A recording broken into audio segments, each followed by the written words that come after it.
Let's see how we can handle user requests using GET protocol. Let me change the method of this form to GET and change the action to register to.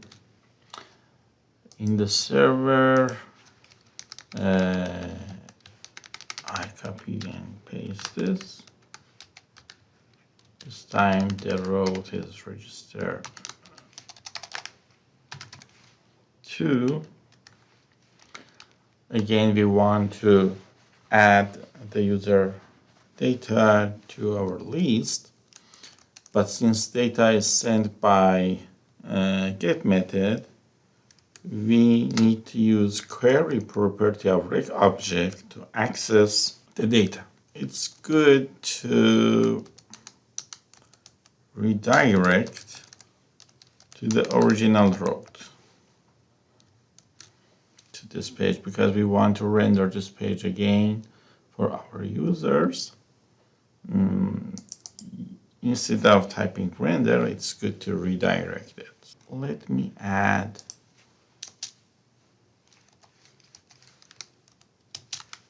max length property equal 5 to this field. Now,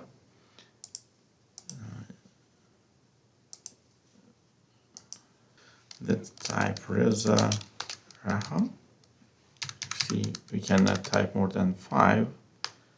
So let's keep it as is. I register it.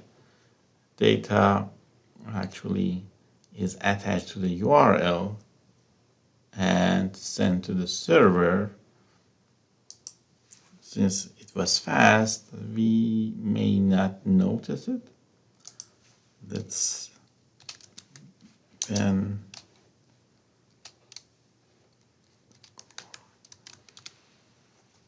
again, we cannot enter more than 5.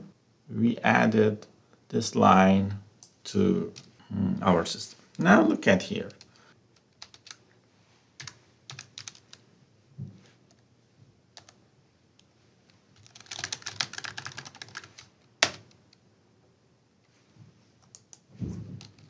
Now I could bypass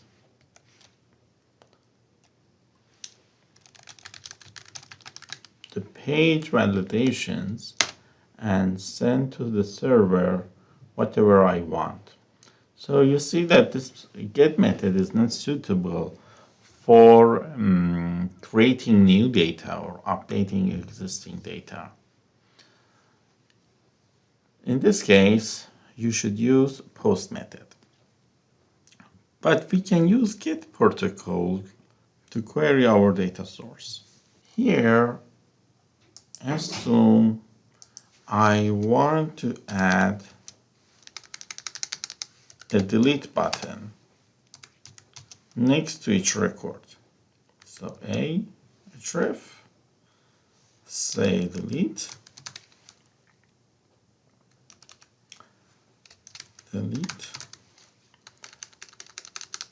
we need to pass the ID of this record to the server to find and delete this item. One solution is add a question mark to the end of the route and then choose a name for your parameter equal and then put your value. In this case, this is the ID that we want to use. See, now we have delete. If you look at this status bar, you see that ID, each of them has its unique register time. They are registered at different times, so we can use the timestamp for small project as the ID of our record. Okay, now we need to handle it in our server. Let's go back here. Let me delete this and change the register form method to post. Now we need to type app.get. This time the URL is delete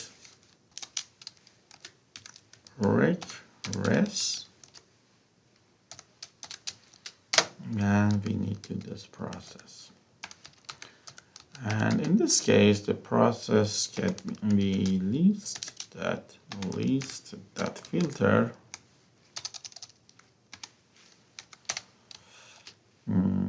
Assume each item is stored in the variable u, so we can say u dot registered at not equal with rec query ID. In the query string, we send a parameter by the name ID. So we filter it,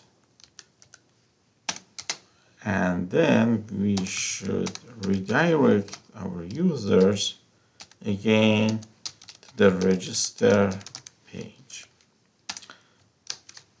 Let me restart the server.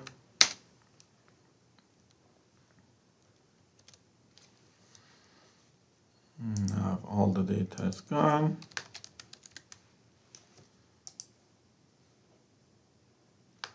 Oh, let me fix this one and remove this for now.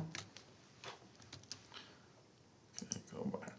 Register Reza Rahman James Cameron. Let's say CC DD. Now we can delete them. Look at here. Okay.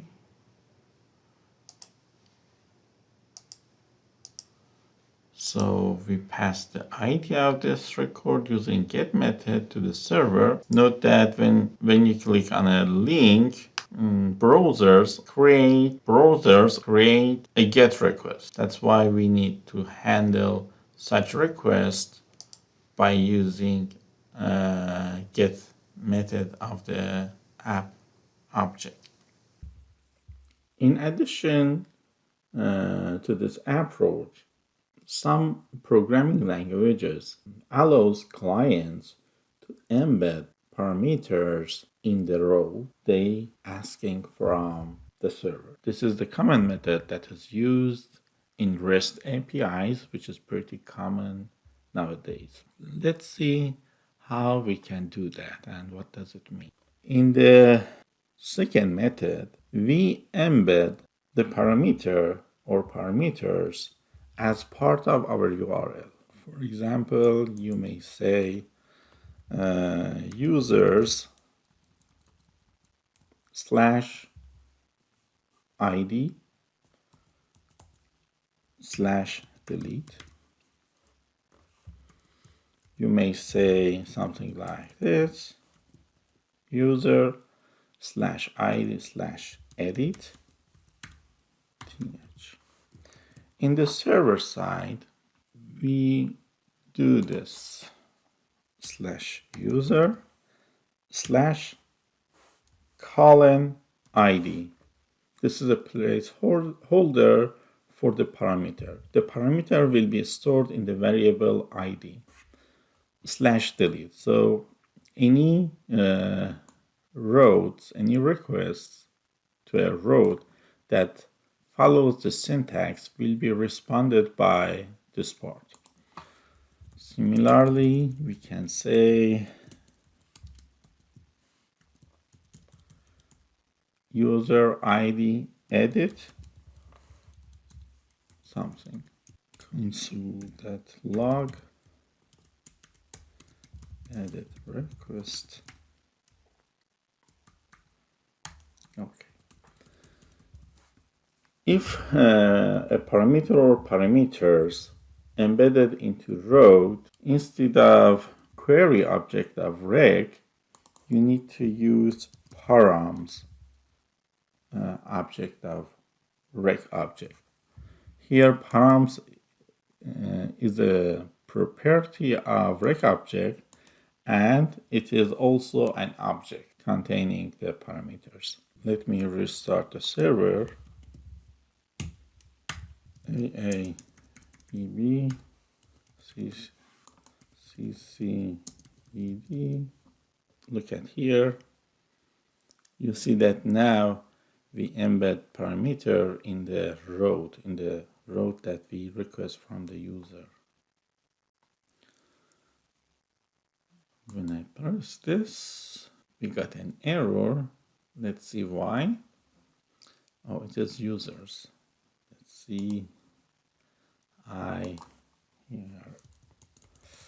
need to fix this and restart the server. Let's go back here. A, B, C, D. Now let's delete it. It worked. Okay, that's it.